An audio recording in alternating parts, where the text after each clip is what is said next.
All right, it has been a very long time since I've done one of these beer reviews, probably, I don't know, 3, 4 months ago. And I figured, got the evening to myself tonight, and I would do a bit of a comparison between Coors Light as well as its little brother, Keystone Light. So I don't have any notes, but right off the bat, I do know that Coors Light is 4.1% alcohol by volume. Keystone Light is 4.1. Did I say that right? 4.2% for Coors, 4.1 for Keystone Light. So at the end of the day, I mean, practically the same thing.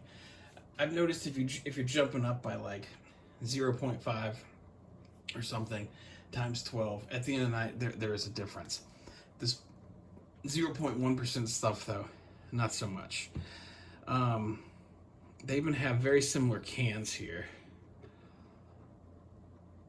The just kind of slightly skinnier and taller cans. It's something that I didn't like at first. Like, if you have like a Budweiser or Miller, it's kind of a traditional can, like how a can of Pepsi would look. But I've gotten used to these at this point. I don't really mind the weird cans, but yeah, similar cans. Coors Light for a 12-pack will run you these days probably about $12 to $15 or so for a 12-pack. Keystone Light, on the other hand, it's going to run you maybe $10 or $11 for a 15-pack. You get the 3 additional bonus beers, which I really appreciate. All right, so I'm going to pour these both into some solo cups, write some numbers on the bottom of them, swirl them around, be back, and decide which one is the true winner. Be right back. All right, the beers have been mixed up. Which one is which? I am not sure. Yeah, I'll try to get on with the beer tasting real quick. Let's see.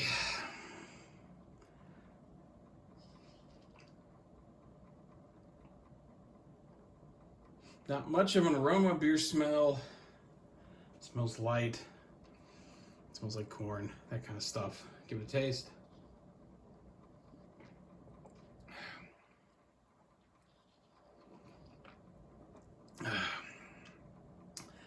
Tastes like a watery light beer. Having just tried this one, I want to say that's Keystone. I don't know. It's the next one.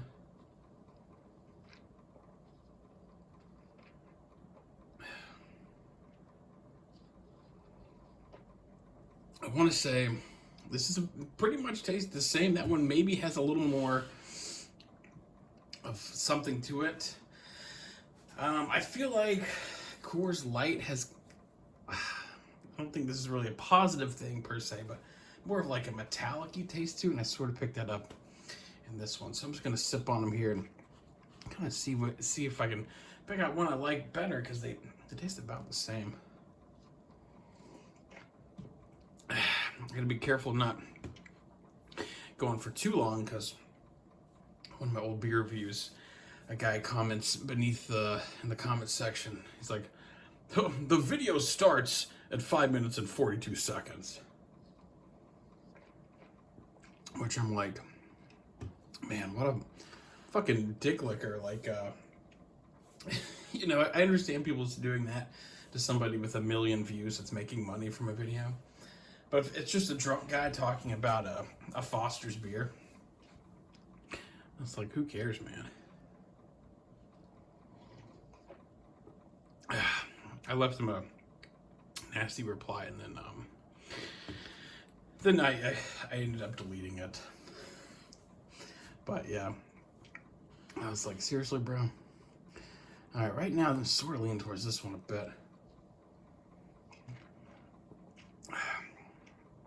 I was just down in Florida, down at Disney, and they had some really good beers there. Believe it or not, down like Epcot and stuff. But unfortunately, I couldn't do full on beer reviews while I was down there. But I had a beer called Hercules from Mexico, which was really sweet and delicious. Had a what's it called? I think it's Kronenberg 1664, whatever. That tastes a lot like Heineken. Again, I couldn't really get a review out though. I was looking for Hulk Hogan's Real American Beer when I was down in Orlando. Went to some beer finder website. Went to some liquor store. Walked in and went to the kid, stocking beers on the shelves. And I was like, hey, do you have Hulk Hogan's Real American Beer? And he was like, oh, we haven't had any since October.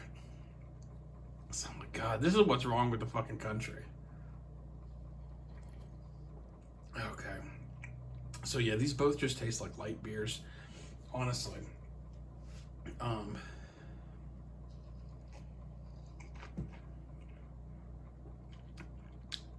This one tastes a little more refreshing, and I think the one I like a little more. This one.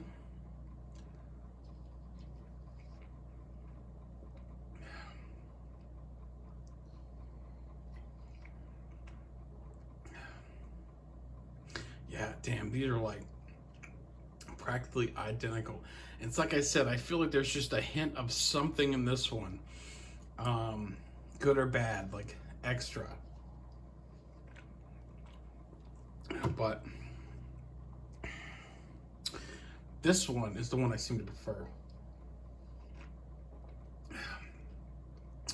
Of course, the beer that's $3 cheaper and you get 3 additional beers included is the one that I'm gonna go with. But for this little experiment, I'm gonna choose this beer, and it is, before we get to it, I wrote down some paper. I got beer 1 is Coors Light, beer 2 is Keystone Light. So what's the number on the bottom of this one?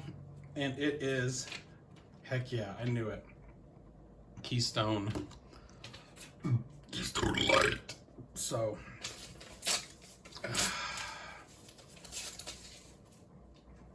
excellent stuff. Excellent.